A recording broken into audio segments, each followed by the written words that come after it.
The massive alien ship descended through Earth's atmosphere like a silver mountain moving through clouds. And Captain Lisa Hayes watched from the observation deck of the orbital station as humanity prepared for its first official contact with the Galactic Council. 3 alien species had arrived to evaluate Earth's potential membership in the interstellar community. And their ships dwarfed anything humans had ever built. Lisa stood tall in her Earth Defense Force uniform, her dark hair pulled back tight, and her calloused hands clasped behind her back. She had been chosen to lead the human delegation, not just because of her military record, but because she represented the best of what humanity could offer: discipline, intelligence, and a fighting spirit that had carried her through countless challenges.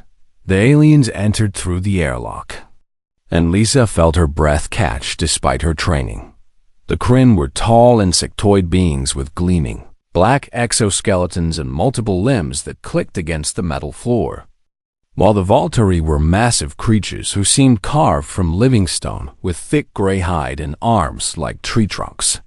The third species, the Setharan, appeared almost human except for their pale blue skin and oversized heads that suggested advanced cognitive abilities. Ambassador Kevin Morris stood beside Lisa, and he stepped forward with a practiced smile to greet their visitors. "Welcome to Earth," he said, his voice steady and diplomatic. "We are honored by your presence." The Kryn ambassador tilted its triangular head, and when it spoke, the translation device rendered its clicking sounds into flat, emotionless words. "We have reviewed your planet's data," it said, and Lisa detected something dismissive in its tone. "Your gravity is low, your atmosphere thin, and your physical development is significantly behind established species." Lisa's jaw tightened, but she remained silent as Kevin continued the diplomatic pleasantries. The aliens moved through the station with an air of superiority that made her blood simmer, and they examined everything with the casual interest of scientists studying primitive specimens. Commander's wrath. The Voltari delegate stopped in front of a display showing human athletic achievements. He laughed, a sound like grinding rocks, and gestured at the images of Olympic athletes. "These are your strongest?" he asked, and his massive hand could have crushed the display with casual pressure. "On my world, our children exceed these performances." Kevin's smile remained fixed, but Lisa saw the muscle in his cheek twitch. "Humanity has many strengths," he said carefully. "Physical power is only one measure of capability." "Indeed," the Setharan representative said, her voice soft and almost kind. "We recognize that species develop differently based on their environmental pressures. Earth appears to be a gentle world with moderate challenges, and your species has adapted accordingly." The word gentle hit Lisa like an insult. Earth, with its hurricanes and earthquakes, its predators and diseases, its endless history of humans struggling to survive against a hostile environment, gentle? She wanted to speak, to challenge these assumptions, but Kevin had made it clear that diplomacy came first. The formal meeting took place in the station's largest conference room, and the aliens presented their offer with barely concealed condescension. Humanity would be granted protected status as a developing species, which meant accepting oversight from more advanced civilizations and contributing resources in exchange for technology and guidance. "We mean no offense," the Kryn ambassador said, though its tone suggested otherwise. "But your species lacks the physical robustness for heavy industrial work, the cognitive capacity for advanced scientific research beyond basic levels, and the military capability to defend yourselves in a galaxy filled with genuine threats." Lisa's hands clenched into fists under the table, and Lieutenant Jake Rivera, her second in command, shot her a warning glance from across the room. Kevin maintained his diplomatic composure and suggested they take time to consider the proposal, though everyone in the room knew it was essentially an ultimatum: accept subordinate status or remain. isolated from galactic civilization as the aliens departed. Commander Roth paused beside Lisa. He looked down at her from his impressive height, and his lips pulled back to show teeth like broken stone. "No shame in acknowledging limitations," he said, his voice almost gentle. "Some species are built for thought, others for labor. Humans seem suited for neither. But perhaps you will find your niche in service roles." The door closed behind them, and Lisa finally allowed herself to exhale. The tension in the room exploded into angry voices as the human delegation debated their response. And Kevin slumped in his chair with the weight of impossible decisions. "They're offering us slavery with a smile," Jake said, his voice tight with frustration. "Protected status means we become their servants. We need what they're offering," another diplomat argued. "Their technology could solve our energy crisis. Cure diseases, extend human lifespan, at what cost?" Lisa spoke for the first time since the meeting began, and everyone turned to face her. "They think we're weak, and if we accept this deal, we prove them right." Kevin rubbed his temples. "What choice do we have, Captain? We can't fight them, and we can't ignore them. They've made it clear that isolation means being left behind while the galaxy moves forward." Lisa paced the room like a caged fighter. Her mind raced through possibilities, and an idea began to form. "The Galactic Athletic Exhibition," she said suddenly. "It's happening next month on Unity Hub. Species showcase their abilities, compete in physical challenges. What if we participate?" "We'd be humiliated," someone said. "Did you see the size of those Voltari? We can't compete with beings from high-gravity worlds." "Maybe we can't outmuscle them," Lisa agreed, her eyes bright with determination. "But muscle isn't everything. I've spent 15 years studying combat, and I learned that technique beats raw power, but intelligence wins fights, and that heart matters more than size." Jake understood immediately. "You want to challenge them," he said, half excited and half terrified. "You want to fight a Voltari in front of the entire galaxy." "I want to show them what humans can do," Lisa corrected. "I want to prove that Earth didn't make us weak. It made us adaptable, resilient, and dangerous when we need to be." The room erupted in arguments, but Kevin raised his hand for silence. He studied Lisa's face, saw the absolute conviction there, and something in him responded to that warrior spirit. "If you fail," he said quietly, "humanity's position becomes even worse. And if I win?" Lisa asked. Kevin smiled, though it didn't reach his eyes. "Then maybe we rewrite their assumptions about us." The decision went up the chain of command, and 3 days later, Lisa received her orders. Earth would send a delegation to the Galactic Athletic Exhibition, and Captain Lisa Hayes would represent humanity in whatever challenges she deemed appropriate. The news spread quickly through human networks, and reactions ranged from desperate hope to certainty that they were watching humanity's public humiliation being arranged. Lisa returned to training with renewed focus. She had 1 month to prepare for the biggest fight of her life, and the future of her entire species rested on her shoulders in the station's gym. She worked through combinations and reviewed everything she knew about alien physiology. Looking for weaknesses and opportunities, Jake found her there late one night, and he watched her practice before speaking. "You know they're betting against us," he said. "Galactic odds are 1,000 to 1 that you'll lose." Lisa paused mid-combination and smiled. "Good," she said, her breathing steady despite the intense workout. "I've always loved proving people wrong." Outside the station, alien ships prepared to depart for Unity Hub and across the galaxy. Species began discussing the amusing news that humans planned to participate in the exhibition. It would be entertaining, they agreed, to watch these fragile creatures from their gentle world attempt to compete with real warriors. Commander Roth heard the news and laughed until his sides ached, already imagining the lesson humanity would learn about their place in the galactic order. But None of them knew what Lisa Hayes carried inside her. The accumulated evolution of a species that had clawed its way to the top of a death world's food chain. The training and technique refined over millennia of human combat. And the unbreakable will of someone fighting not for glory, but for her people's freedom. The galaxy thought humans were weak, and Lisa was about to teach them otherwise. Unity Hub floated in neutral space between 3 star systems, and the massive station served as the galaxy's gathering place for cultural exchange, diplomatic meetings, and the celebrated athletic exhibition that occurred every galactic cycle. The structure dwarfed Earth's largest cities, with sections designed to accommodate species of every size and environmental need. And as Lisa's transport approached the docking bay, she felt the weight of what she was about to attempt. The human delegation consisted of only 5 people.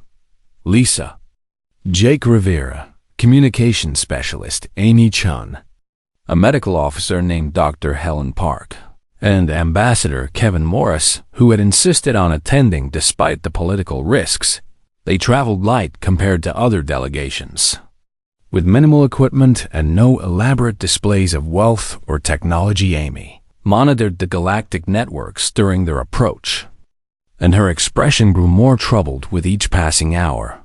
"The coverage is intense," she reported. Scrolling through translated broadcasts, every major species has commentators discussing our participation, and none of it is positive. They're calling it everything from amusing to tragic. "Let them talk," Lisa said calmly, and she checked her training wraps one more time. She had spent the journey maintaining her conditioning in the ship's limited gym space, and her body felt sharp and ready despite the month of intense preparation. The docking process took hours because of the exhibition traffic, and when they finally entered Unity Hub's main concourse, the reality of galactic civilization hit them with overwhelming force.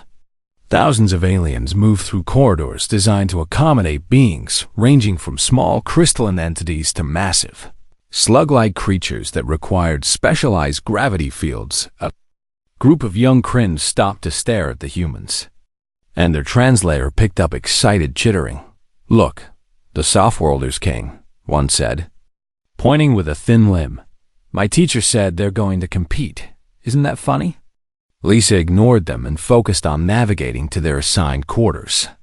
The human section of the station was small and located in what Amy diplomatically called the economical district, though Jake muttered that it was basically the cheap seats. Their rooms were functional but sparse, with basic amenities and none of the luxuries visible in sections reserved for established species. That evening, the exhibition's opening ceremony filled the central arena with representatives from 40 species. Holographic displays showed each delegation's champions, and when the human section appeared on the massive screens, Lisa saw herself looking small and unremarkable compared to the warriors. Surrounding her, Commander's Roth stood with the Voltari delegation, and when he spotted Lisa in the crowd, his booming laugh carried across the arena. He said something to his companions, and they all turned to look at her with expressions that mixed amusement and pity.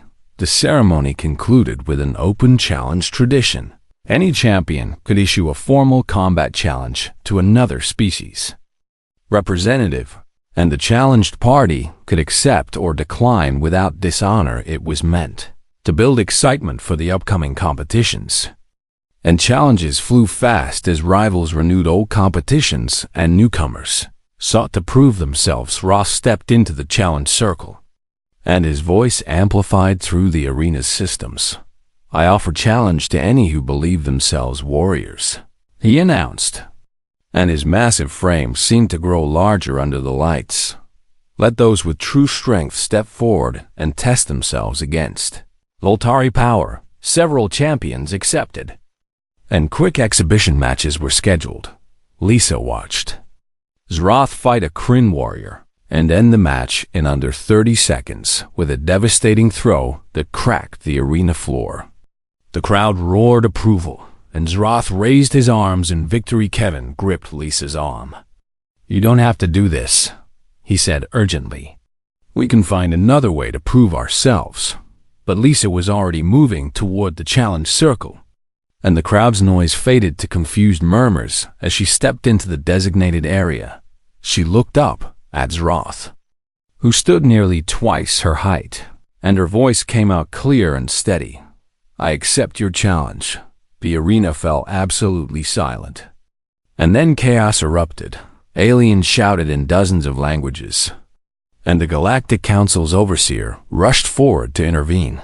"This is highly irregular," the Sethran official said. Her face creased with concern.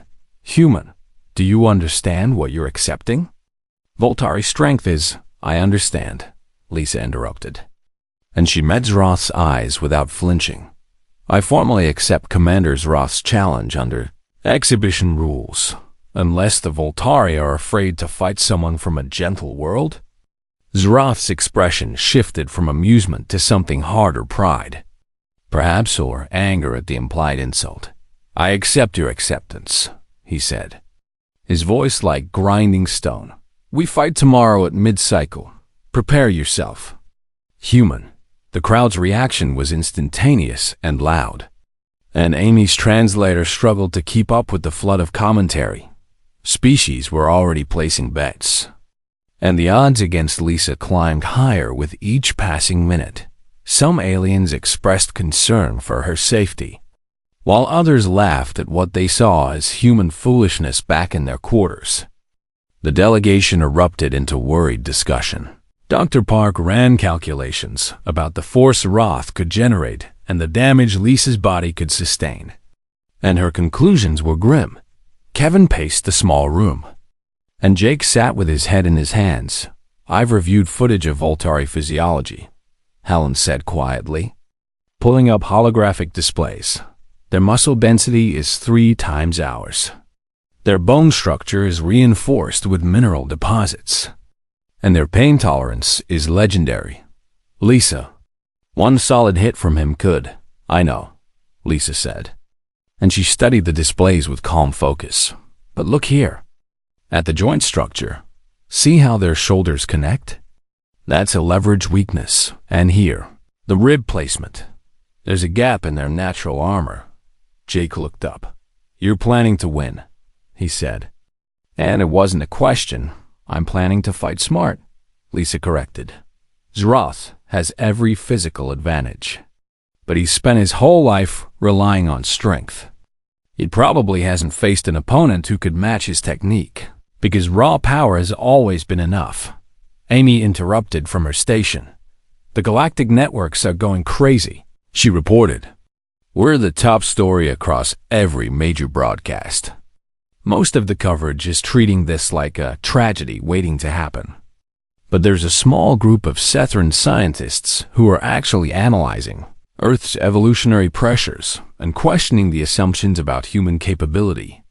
Too late for that to help us now," Kevin said bitterly. "Lisa, if this goes badly, humanity's reputation will be damaged beyond repair." "Then I won't let it go badly," Lisa said simply. And something in her voice silenced further protests. This wasn't bravado or false confidence. It was the certainty of someone who had spent her entire life preparing for exactly this kind of challenge. She spent the night in meditation and light training, and her mind reviewed every technique she had ever learned.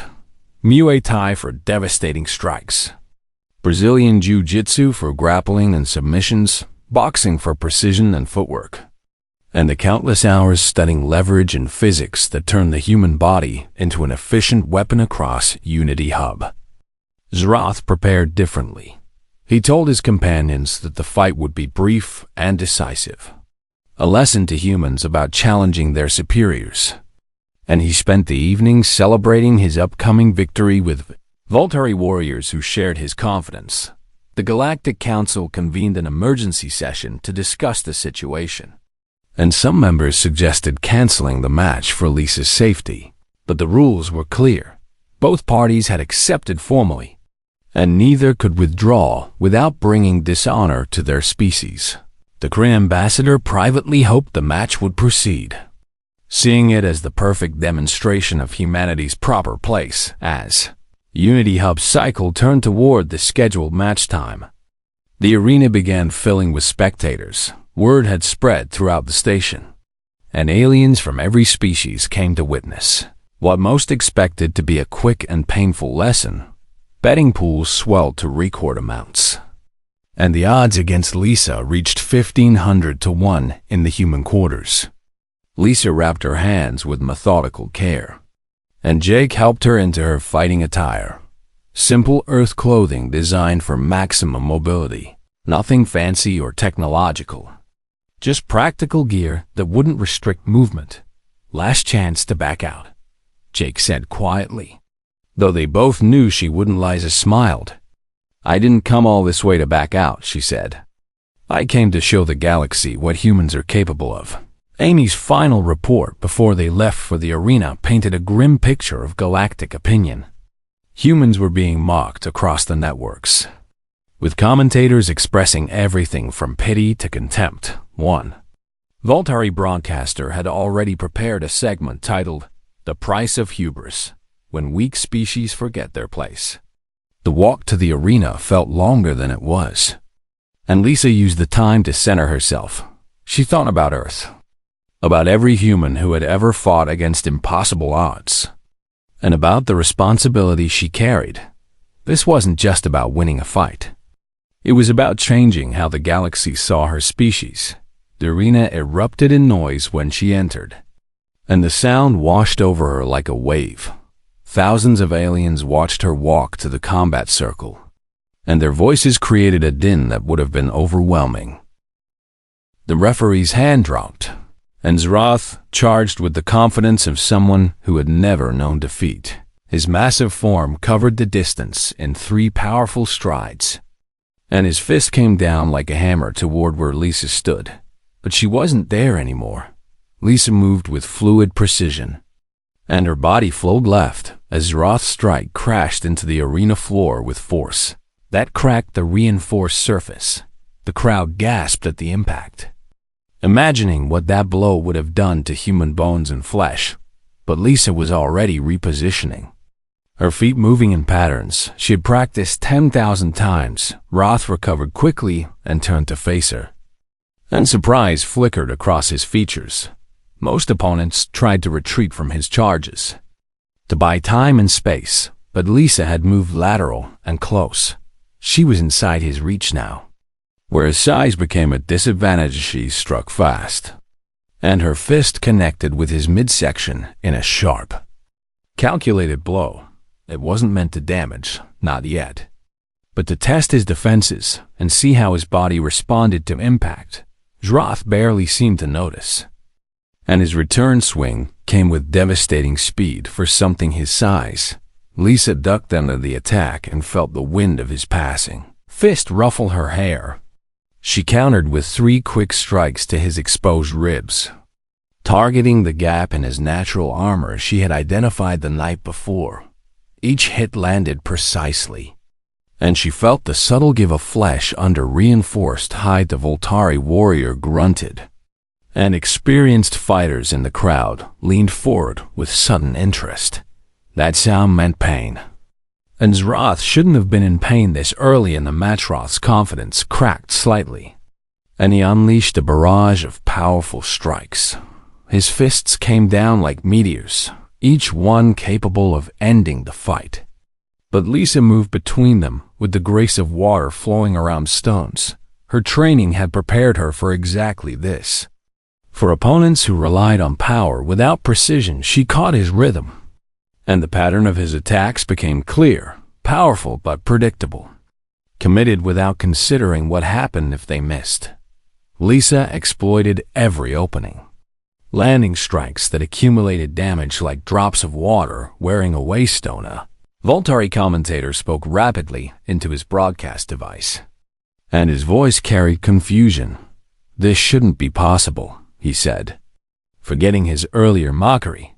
Zroth is a champion, but the human is making him look slow. Lisa's footwork kept her just out of reach of Zroth's most dangerous attacks while keeping her close enough to counter. She targeted his joints and nerve clusters, places where even Voltari armor couldn't fully protect. And each strike was delivered with perfect form that maximized force transfers. Roared in frustration and changed tactics. He stopped trying to hit Lisa directly and instead tried to corner her, using his size to control the arena space. It was smarter strategy than blind aggression. And Lisa felt the available movement area shrinking, but she had trained for this too. And when Zroth lunged to cut off her escape route, she used his own momentum as a weapon. Her hands caught his extended arm. And physics took over leverage, and timing turned his charge into a throw that sent him stumbling past her. Crowd erupted in shocked noise. And aliens who had bet against humanity felt the first cold touch of doubt. Zroth caught his balance and turned to face Lisa with new respect in his eyes. "You are better than expected," he admitted, breathing hard. "The technique alone cannot overcome true power." He charged again, but this time with more caution, and his strikes came with improved defense. Lisa adapted instantly. Reading his adjustments and finding new angles of attack, she landed a solid punch to his shoulder joint. And Zroth's left arm dropped slightly as pain disrupted his coordination. The fight became a brutal dance, and minutes stretched into an eternity of motion and impact. Zroth's strength was immense, and even his partial hits jarred Lisa's bones. But she rolled with the impacts and never let him land cleanly. Meanwhile, her strikes accumulated like interest on a debt. And Zroth's breathing grew labored. Jake watched from the human section with his hands clenched so tight his knuckles had gone white. And beside him, Kevin sat frozen in disbelief. Amy recorded everything, her eyes wide as she witnessed something she had thought impossible. Bar Park monitored Lisa's vital signs through the medical sensors required for all fighters. And while Lisa's heart rate was elevated, everything remained in normal ranges for intense physical activity. Meanwhile, Zroth's readings showed stress markers that suggested accumulated damage in the arena. Lisa saw her opening. Zroth favored his left side now, compensating for the shoulder strike. And his right side defenses had gaps because of the compensation. She feinted left and then exploded right. Moving faster than she had yet shown, her combination came in 3 parts. A low kick to disrupt his stance, a body shot to the exposed ribs, and then her strongest punch aimed at his solar plexus with every ounce of power her earth-trained body could generate. The final strike connected with a sound like thunder. Zroth's eyes went wide, and his mouth opened in shock. He took one step backward, then another, and his massive hand went to his midsection where pain signals his Voltari physiology had rarely experienced flooded his nervous system. Blood showed at the corner of his mouth, dark against his gray hide. The crowd had gone silent, and thousands of aliens watched something they had never imagined possible. A human was winning. Lisa pressed her advantage because she knew Zroth would recover quickly if given time. She moved in with calculated aggression, targeting the same spots repeatedly, breaking through his armor through accumulated force rather than single devastating blows. Roth tried to rally, and his pride drove him to throw everything he had left into one final assault. He unleashed a combination that would have pulverized most opponents, and the sheer power behind his strikes was terrifying to witness. But Lisa had been watching for this moment, and when opponents fought desperate and angry, they made mistakes. She saw the opening in his wild swing, saw the way his momentum would carry him forward, and she made her decision in a split second that separated victory from defeat. She stepped inside his guard and met his charge head on. Every muscle in her body contributed to the punch she threw. Every hour of training focused into a single point of impact. Her fist connected with Zroth's jaw at the exact moment his momentum peaked, and the combined force created a collision that echoed through the arena. Zroth's head snapped back, and his legs lost coordination. He tried to stay standing through sheer willpower, took one stumbling step, and then crashed to the arena floor like a falling mountain. Silence that followed was absolute and profound. No one breathed, no one moved, and the moment stretched out as if the galaxy itself had paused to process what it had witnessed. Then Zroth groaned and tried to rise. His arms pushed against the floor, muscles straining with effort. But his body refused to obey. He made it halfway to his knees before consciousness left him, and he collapsed again. This time motionless, except for the rise and fall of labored breathing. The referee rushed forward and checked Zroth's condition, and medical teams swarmed into the arena. The Sethran official raised her hand, and her voice carried through shocked silence. "Voltari warrior unable to continue," she announced, and her voice shook slightly. "Victory to the human representative." For 3 heartbeats. Nothing happened. Then the arena exploded into chaos. Aliens shouted in every language, and some jumped from their seats in agitation. Betting networks crashed under the load of people, demanding to verify results. Commentators babbled frantically, and their earlier mockery transformed into disbelief and frantic analysis in the human section. Jake let out a yell of pure joy, and he grabbed Kevin in a hug that lifted the ambassador off his feet. Amy's hands trembled as she tried to capture footage, while tears of relief streamed down her face. Dr. Park just stared, her medical training unable to process the readings that showed Lisa standing victorious, while a Voltari champion, Leia unconscious Lisa, stood in the center of the arena, and her chest heaved with exhaustion. Every muscle in her body screamed, and her hands throbbed from the impacts they had delivered. But she remained standing, and that was what mattered. The medical team surrounded Zroth, and their scans showed multiple internal injuries, cracked ribs, and a concussion that would have killed lesser species. But he would survive, and his honor would be bruised far worse than his body. Commander Zroth regained consciousness minutes later, and he looked up at Lisa from where he lay surrounded by medics. Something like respect showed in his eyes, mixed with confusion that his entire worldview had just been shattered. "How?" he asked, his voice rough with pain. Lisa extended her hand to help him up, and after a moment's hesitation, Zroth accepted. She pulled with all her remaining strength, and between her effort and his own power, the massive Voltari warrior rose to his feet. "Earth taught us to be survivors," Lisa said simply. "You're strong, Commander, but we learned to turn strength against itself. We learned that winning isn't about being the biggest or the most powerful. It's about being smart enough to find the weakness in any defense and brave enough to exploit it." Zroth nodded slowly, and despite his pain, he managed what might have been a smile. He raised Lisa's hand in the traditional victory gesture, and the crowd's noise reached deafening levels across Unity Hub and throughout the galaxy. The news spread through the galaxy like wildfire through dry grass, and within hours, every major civilization knew that a human had defeated a Voltari champion in single combat. Galactic networks crashed repeatedly under the massive traffic load as billions of beings demanded to see the footage, and commentators who had mocked humanity now scrambled to explain what had happened. Lisa sat in the medical bay while Dr. Park examined her hands, and the swelling and bruising told the story of what those fists had accomplished. "You're lucky nothing broke," Helen said quietly, applying healing gel that the Sethran medical staff had provided. "Another fight like that and your bones might not hold up.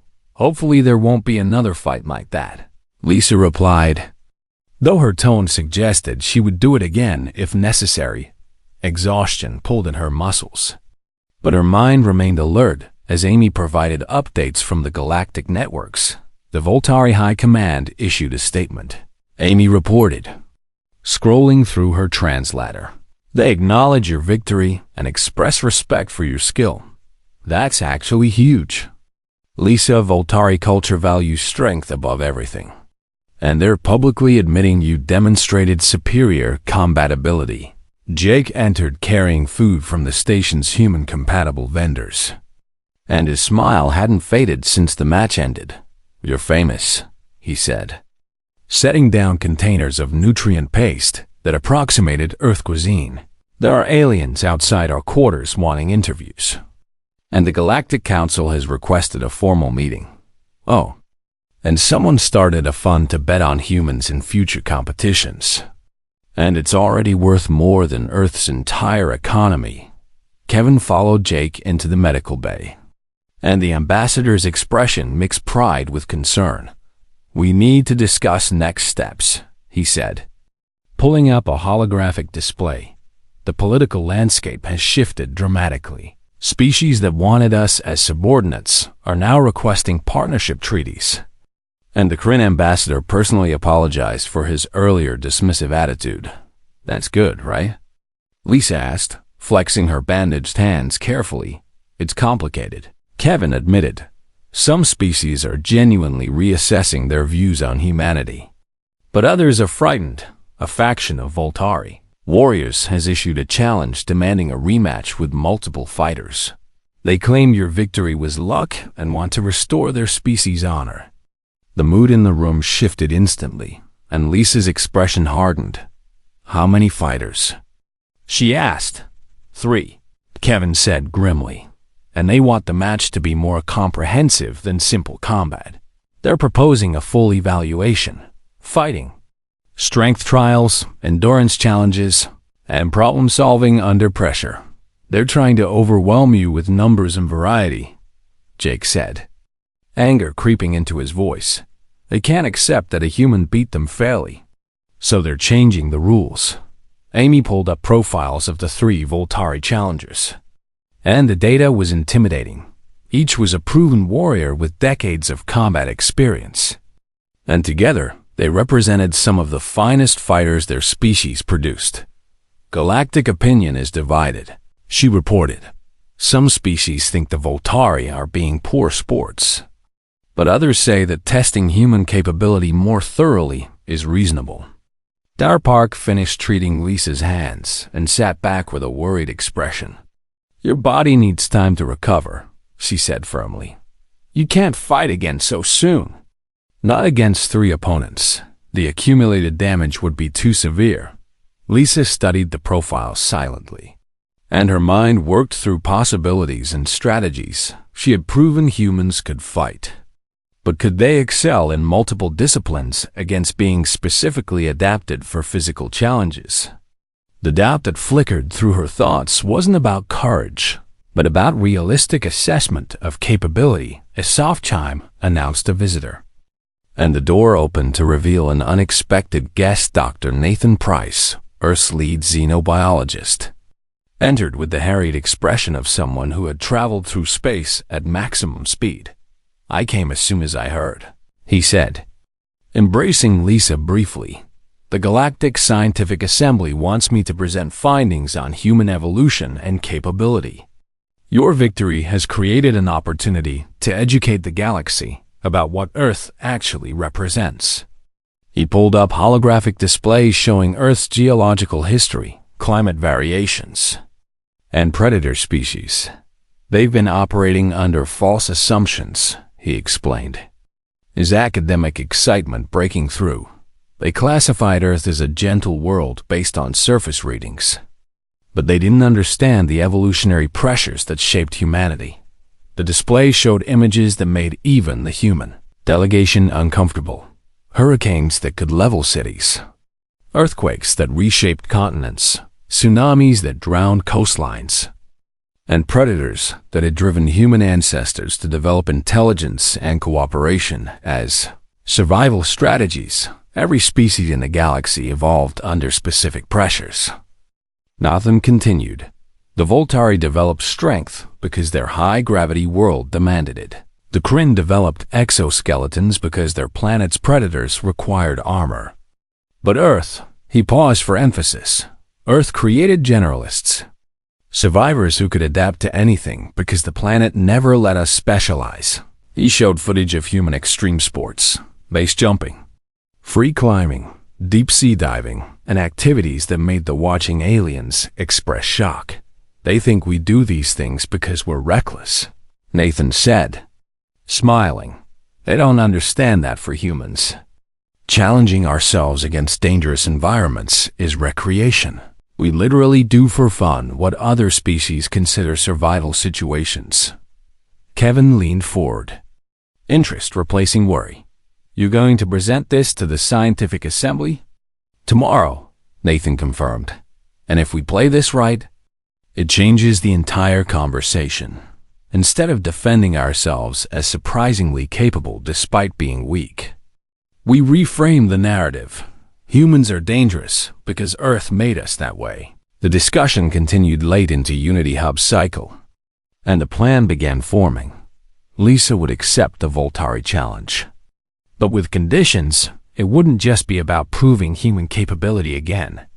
It would be an opportunity to demonstrate the full range of what humans brought to the galactic community. The next day, Nathan presented his findings to the Galactic Scientific Assembly in a chamber filled with the galaxy's leading researchers and theorists. Holographic Earth rotated above the assembly floor as he walked them through millions of years of human evolution.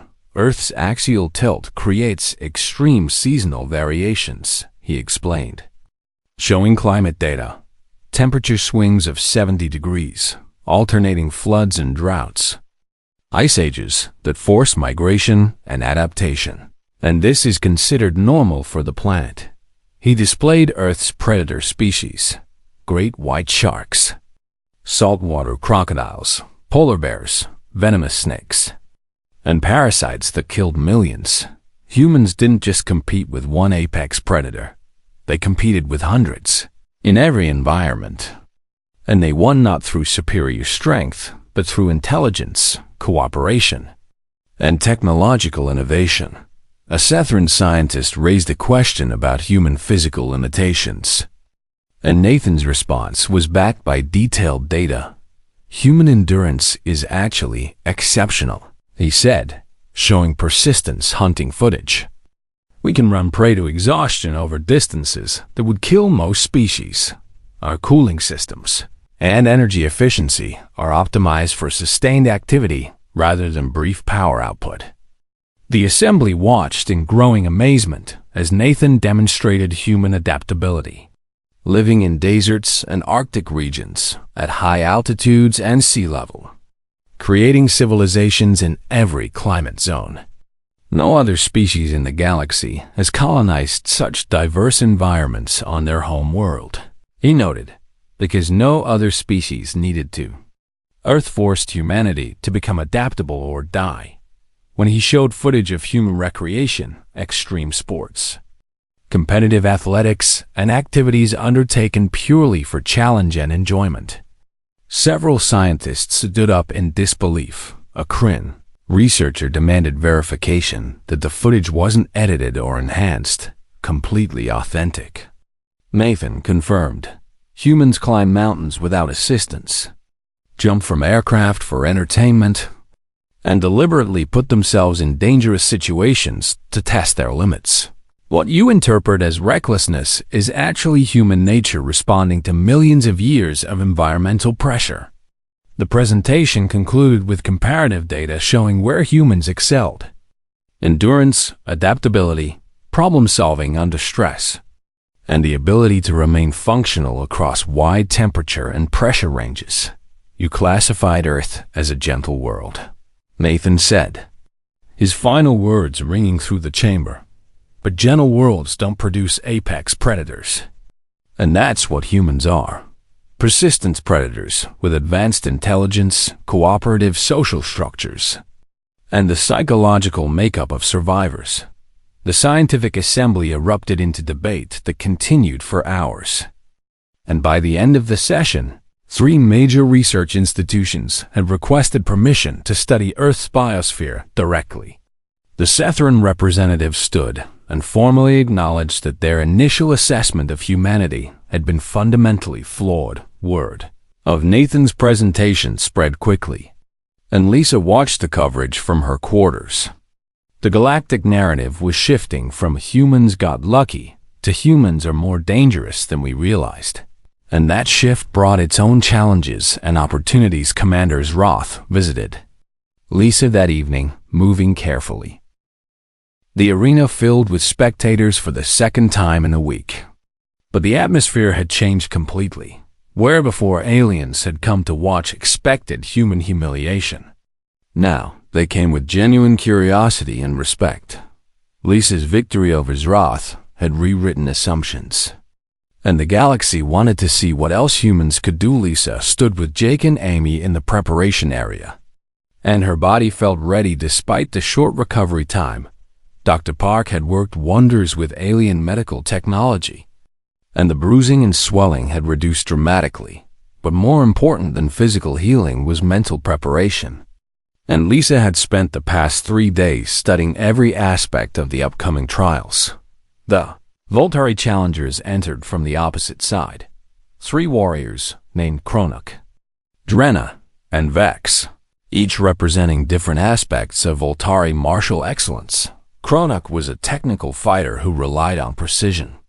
Drenna specialized in grappling and submissions, and Vex was known for explosive power and aggression. Commanders Roth stood as neutral observer, and his role was to ensure fairness and interpret Voltari cultural context for the judges. The Galactic Council had assigned a panel of 5 neutral species to evaluate performance, with the Sethran scientist who had appreciated Nathan's presentation serving as chief judge. The chief judge's voice carried through the arena as she explained the format.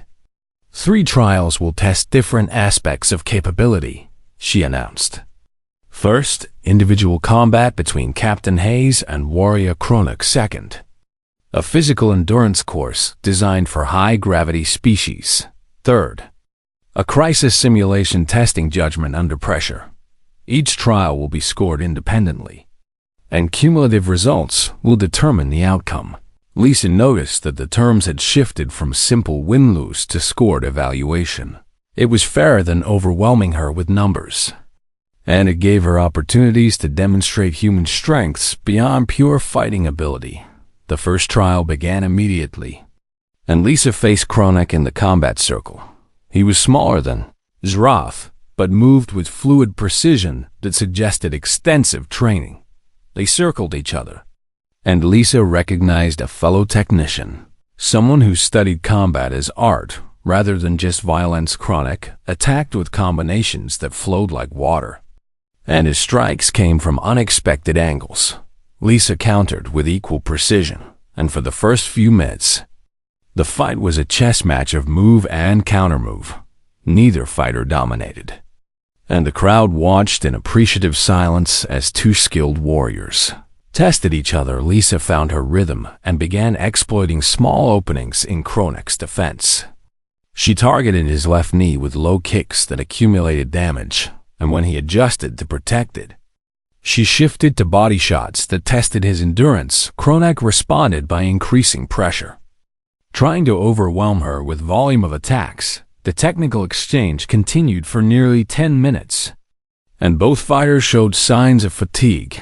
Lisa's advantage in endurance began to manifest, and her breathing remained controlled while Kronuk's became labored. She pressed the advantage with a combination that backed him toward the arena edge, and when he tried to circle away, she caught him with a perfectly timed throw that used his own momentum. Kronuk hit the ground hard, and Lisa immediately moved to establish a submission hold. Her training in ground fighting gave her the advantage here, and she locked in a joint manipulation that gave Kronuk the choice: yield or suffer injury. He tapped the ground 3 times, the universal signal of submission, and the judges called the match. The crowd applauded with genuine appreciation for the technical display, and Kronuk stood and bowed to Lisa in respect. "You fight with intelligence," he said, and coming from a Voltari warrior, it was high praise. "Earth has produced a true martial artist." Lisa bowed in return, and the gesture sparked more applause. She had won with technique rather than just power, proving that human combat ability wasn't luck or accident but the product of sophisticated training and natural aptitude. The second trial began after a brief rest period, and Lisa faced the endurance obstacle course with some trepidation.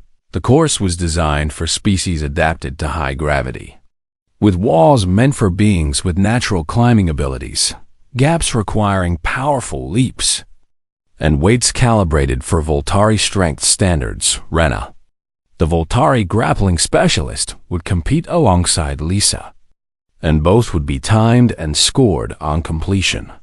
The course stretched across the arena floor, a nightmare landscape of vertical surfaces, suspended platforms, and physical challenges that seemed designed to break human bodies.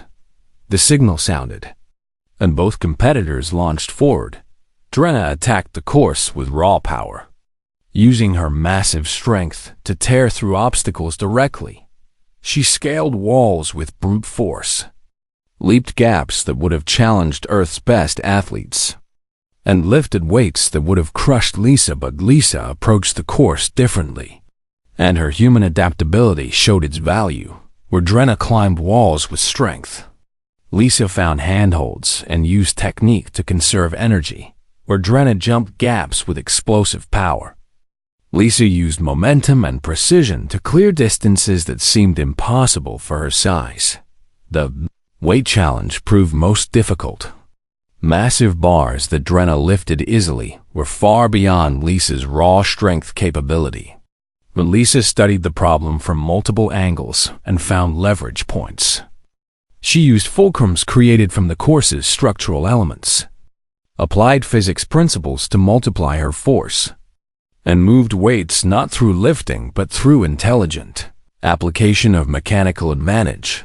The crowd watched in fascination as Lisa demonstrated that strength came in multiple forms. Drenna finished faster, her power allowing her to brute force every obstacle.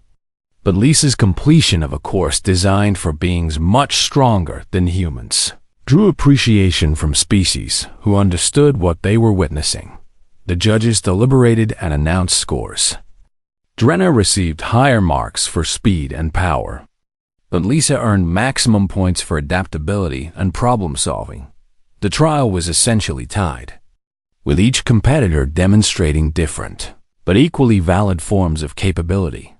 The third and final trial was the crisis simulation, and this was where Lisa had requested specific parameters. Both she and Vex, the explosive power specialist, would enter a holographic scenario, a damaged section of space station with simulated civilians trapped in various dangerous situations.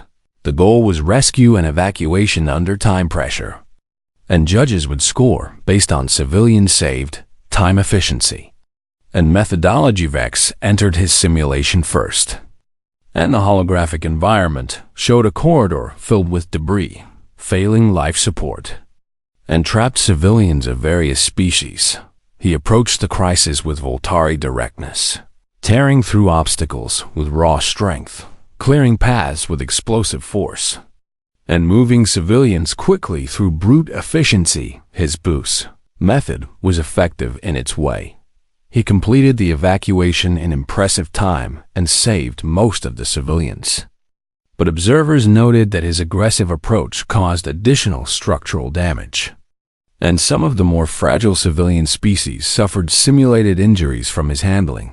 Then, Lisa entered her simulation, and her approach differed fundamentally from Vex's. She assessed the situation methodically, identifying the most critical dangers first. Instead of tearing through obstacles, she used available tools and equipment to create stable paths. Instead of carrying civilians through dangerous areas, she organized them into groups and guided them to safety while maintaining calm when she encountered a simulated child, separated from family and too frightened to move. Lisa took time to comfort the child despite the ticking clock. She spoke softly, established trust, and only then led the child to safety. It cost her precious seconds, but the judges noted that the child might have panicked and endangered others without that intervention. Lisa's simulation took longer than Vex's, and she saved the same number of civilians, but her methods resulted in 0 additional injuries, maintained structural integrity, and showed consideration for the psychological state of those being rescued. When she emerged from the simulation, her face showed the strain of intense focus and the emotional weight of even simulated life and death decisions. The judges convened for final deliberation, and Unity Hub seemed to hold its breath. The trials had demonstrated different philosophies. Voltari emphasis on strength and speed versus human balance of capability and compassion. Both approaches had merit, and both had succeeded in their own way. The chief judge stood to announce the final verdict, and her voice carried through the suddenly silent arena. "We have witnessed remarkable demonstrations from both species," she said. The Voltari competitors showed the power and efficiency that has made them respected throughout the galaxy. Captain Hayes showed adaptability, technical skill, and judgment that reveals new understanding of human capability. She paused, and the silence deepened. In pure physical terms, Voltari warriors exceed human standards, but Captain Hayes has demonstrated that humans possess advantages in endurance, adaptability, and the integration of compassion with strength. Therefore, we declare this evaluation a recognition of different but equal forms of excellence. The verdict was diplomatic but meaningful.